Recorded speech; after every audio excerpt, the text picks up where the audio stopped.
Since I started reading books again, I've gotten to know some very interesting locations across a wide variety of genres. So I thought that today I might as well talk about some of them.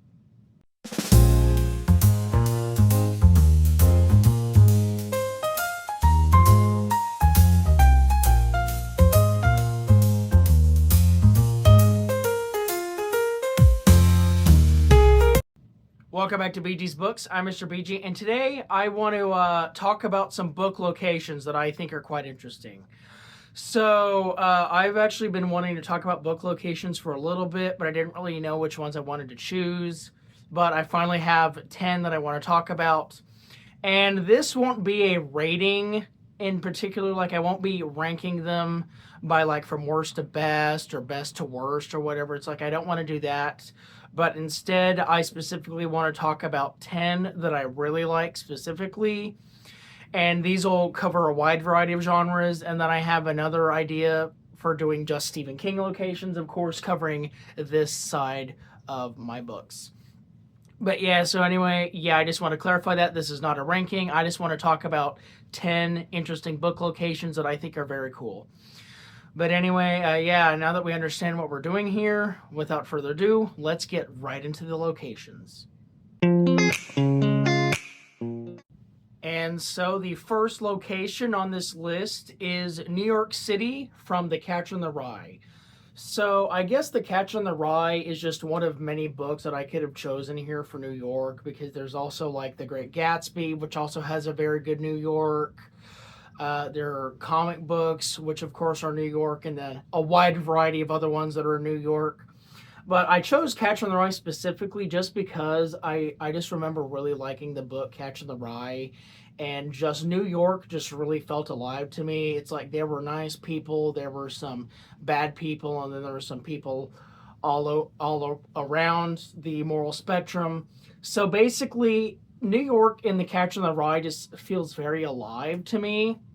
It feels like New York City, because I've actually been to New York like 4 times, and then I've been into the city 3 of those times, I believe. So I know what New York is like, and even though that New York now is a little bit different from Catcher in the Rye's New York, set in the 40s or the 50s, I still think it is a very accurate representation of what New York is.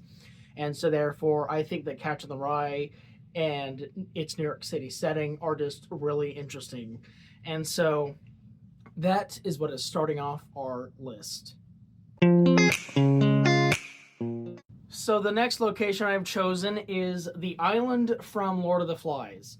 So basically, the reason why the island is so interesting is because there's no adults on this island, and it's just these boys, as we know, because we've read the book.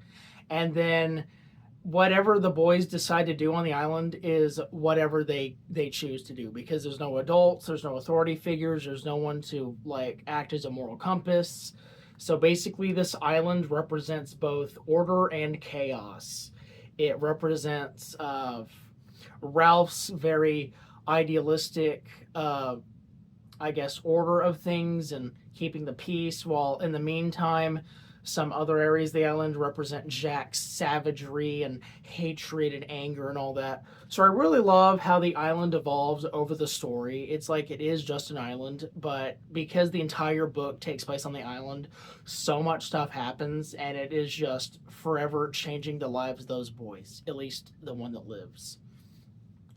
live. So anyway, the island from The Lord of the Flies is really just an incredible setting for losing your humanity.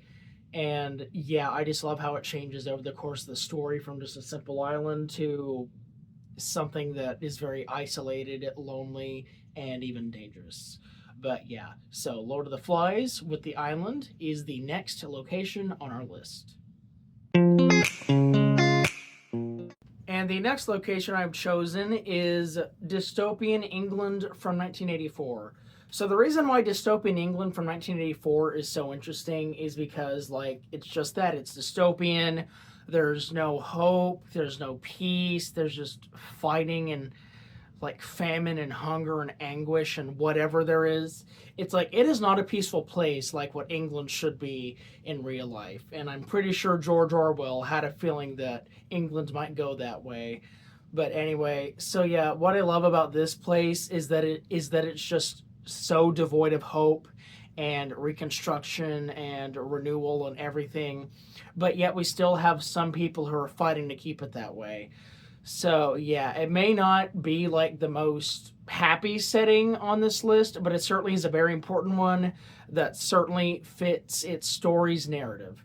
And so for that, I think that Totalitarian England from 1984 is the next choice on this list.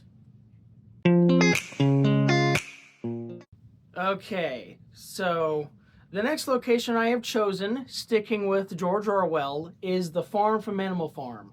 So basically, Animal Farm revolves around these animals on a farm getting tired with the way their farmer is running things. So they stage a coup and basically exile them from the farm. They just run them out of town. And so from there on out, this very short book just revolves around them having their own like country affairs, I guess, on this farm. And so the reason why I think that this is such an interesting location is because it's just run entirely by animals. No humans, no real authority figures to kind of, to kind of say what's going on. It's just the animals running rampant. They like start fighting and arguing and whatever, and then, they turn on each other and everything. But yeah, I just love the farm setting because it's such an unusual setting for a book like this. But I think that George Orwell was a genius in his writing, and Animal Farm definitely works to its favor. Because I love how, even though it's just a farm, it does talk about like real world stuff, like communism. This whole book is a allegory for communism, and so being on the farm just really helps with that. But yeah, so anyway, the premise alone just makes it worth a location on this list. But I just love the fact that this tiny farm is just run by nothing but animals, and that gives it a spot on this list.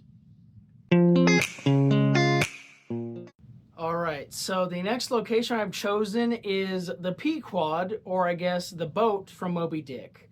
So I will be the first to admit I was not a big fan of this book when I read it. I've read your comments.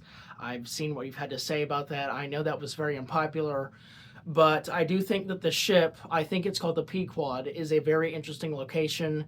I guess you could also say that the open ocean is another location, but I'm just going to say it's the ship. And anyway, the reason why the Pequod is such an interesting location is because with the book's lack of action, you could say, the rest of the pages are just filled with either whale facts or just like people just having fun, enjoying their lives on the boat. And while I didn't understand it at the time, I've read your comments. You've kind of helped me understand what Moby Dick's true purpose is. And so looking back at that, people just living and doing things on the ship is just kind of really peaceful, up until like the final couple chapters of the book. It's just very peaceful with people just on the Pequod, just like fishing or talking or just living life. And so that's why this location is kind of really good, because even though I didn't understand it, it's just a peaceful location for people to just do whatever while they're waiting for something big to happen. And I think that is very relevant to our lives. A lot of us are just somewhere waiting for something big to happen in our lives. And so I think Moby Dick encapsulates that perfectly. But so yeah, the boat, open ocean, or the Pequod is another really good location on this list. So the next location I have is the community from the Giver series.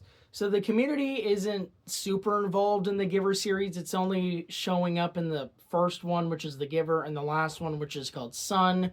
But anyway, the community is basically a utopian paradise where everyone can do what they want, but they actually can't because they're all assigned something. It's like there's these people called birth mothers who give birth to like 2 children total, or even 1, and then that's it for them. and like people have the life paths chosen for them, so they can't choose their own life paths and stuff. And so on the surface, it seems like a regular utopia, but the deeper you dig into it, it is very much a dystopia. Not only for the stuff I just mentioned, but also it's like if a birth mother has twins, the twins are both weighed, and whichever one is bigger gets to be assigned to a family unit, and then the smaller one gets euthanized. So yeah, this community is very clearly covering up some dark stuff that they're trying to, I guess, cloud the residents' judgments of. And so for that, I just think it's a very interesting location because like it is very much a dystopian society. I wouldn't actually say it's that far off from probably England from 1984, as we previously mentioned. But yeah, anyway, the community from The Giver is just a very interesting location, and it deserves a spot on this list. The next location I have chosen for this list is the Bates Motel from Psycho. So the thing I like about the Bates Motel is that it's kind of out of the way from everything else. I don't remember where exactly it is in the US, but it's like it's off of a major highway, and ever since this highway got installed, people haven't been coming to the Bates Motel anymore. So it's kind of run down and rickety and all that. And also on site is the Bates house, resided by Norman Bates and his mother. And so basically, the thing I love about Bates Motel is that it just seems like an unassuming motel. But of course, Norman Bates is a serial killer. He is the titular psycho. So basically, not only is he running around the halls, but the added, like, decrepit, old, abandoned look of the place, and the Bates house that also looks about the same amount of old, just really adds to the creepiness factor of it. And it is a great location for a horror story as iconic as Psycho. So for that reason, Bates Motel from Psycho deserves a spot on this list. So the next location I've chosen is Chamberlain, Maine from Carrie. So I know why I already said that I wanted to do a dedicated Stephen King video separately, and I'm still going to do that. But I wanted to put Chamberlain, Maine from Carrie in here because the location isn't quite as iconic as some other Stephen King locations. I mean, I personally like it because I love the book so much. But in the grand scheme of things with Stephen King's other books, Chamberlain is just kind of a one-off city for a one-off book.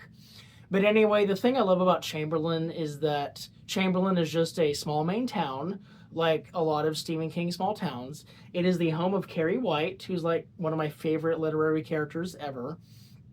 And also the destruction. I just love the destruction that happens because Chamberlain, before the prom, is just a very just like quaint little town. It's quiet. There doesn't really seem to be a lot happening there. But after the after the prom night, after Carrie gets the blood on her, she just starts going on a rampage all over the town. The school burns up, gas stations blow up. It's like everything possible goes wrong for this town. And in the very end of the book, it is seen as a ghost town, and people just start leaving because they have no reason to rebuild. So that's the thing. It's like Chamberlain kind of represents Carrie's mindset, I guess you could say, throughout the book. Because, like, while the town itself isn't bullied, it's like Carrie's just kind of normal at the beginning, although seen as weird, and so is Chamberlain. And then when the big stuff happens, she loses her mind, and therefore the town gets destroyed. And then after Carrie is unfortunately deceased, the town is kind of also dead as well. So I think the town just kind of mirrors Carrie's journey throughout the book. And so while it isn't really contender for best Stephen King locations, it's certainly a favorite location of mine because I just have a soft spot for the book. But anyway, for that reason, Chamberlain, Maine from Carrie deserves a nice little mention on this list. So the second to last location I have on here is actually one I don't really hear mentioned a lot, but it is Chapter House from Chapter House Dune. So Chapter House is a planet that the Bene Gesserit live on, and that's like their sanctuary planet. So not only does it keep them away from the honored maters, but it's also kind of a planet to live on after Arrakis, the main planet from Dune. It gets destroyed at the end of 5. Spoilers, by the way, but the book came out in the 80s, so I don't really know why that should be a spoiler. Anyway, so the thing I like about Chapter House is that not only is it like the last little sanctuary that the Bene Gesserit and all their allies have against the honored maters, or Bene Laxu, or anything else that would come against them. But it's also just like a nice Earth-like planet. There's like gardens and water and stuff. So it's very much like our planet, but it's also like a nice little sanctuary where stuff isn't really supposed to happen. But of course, in true Dune fashion, it does. And for that reason, it gets the second to last spot on this list. And okay, the final location we have is something I bet you're probably expecting me to reveal. And it is, of course, Arrakis from the entire Dune series. So, of course, I just mentioned Chapter House, but why mention Dune without having the planet that really is Dune called Arrakis? And so, as I said, Arrakis does get destroyed at the end of Heretics of Dune, but that's not important. But the thing I like about Dune is that it kind of evolves over the course of the series. Because, of course, for most of the series, it is just a desert planet with no water, almost no life, except for those that are bred to like live in the sand. And it's the home of the Fremen, which is where Paul and his mother, Lady Jessica, meet up with, and Chani, who is a member of that, and also Paul's like true love. They fall in love there and whatever. But another thing that's interesting about Arrakis is that outside of its desertness and its kind of royal roots and stuff, is that it also has the spice capable of making space travel possible, which is called melange, which is made by the sandworms, the Shai-Hulud. And basically, the sandworms just go through the desert, and then they just make the melange, which makes space travel. So basically, without Arrakis, space travel would not be possible in the first place. And another interesting thing about Arrakis is that if you read A God Emperor of Dune, the 4th Dune book, over 3,500 years, Arrakis reverts from its sandy place to a more natural looking place like Earth. It has grass, it has water, it has stone. So it has a lot more than just sand and rocks and more sand and stuff. And then, of course, in Dune 5, another 1,500 years has proven that it's gone back to just sand. But outside of that, Arrakis is just, of course, a very iconic place from a very iconic sci-fi series. I love Arrakis so much. It's where basically everything in Dune happens outside of like the couple sequels that I mentioned, like Chapter House of Dune or like Dune 7 and 8. But so yeah, basically Arrakis is just like the planet for Dune, and Dune would not be the same without Arrakis. So of course, that is why it gets the final spot on this list. But yeah, guys, that is the end of the video. I hope you guys enjoyed. As I said, I do want to have like a dedicated Stephen King locations video because there are so many of those that I could put in there. Carrie, as I said, even though I love the book, the location just is not strong enough to include that in that video, so I decided to put it in this one. But anyway, outside of that, I would love to hear from you guys. What are your favorite book locations? It could be 5, it could be 10. They could be planets, they could be cities, they could be towns. Or they could just be rooms, like Misery. That was just in one room. But anyway, of course, yeah, thank you guys for watching. Please make sure to like and subscribe if you haven't. We are still on the train to 300 subscribers. But anyway, outside of that, this has been BG's Books. I've been Mr. BG, and I will see you guys in the next video.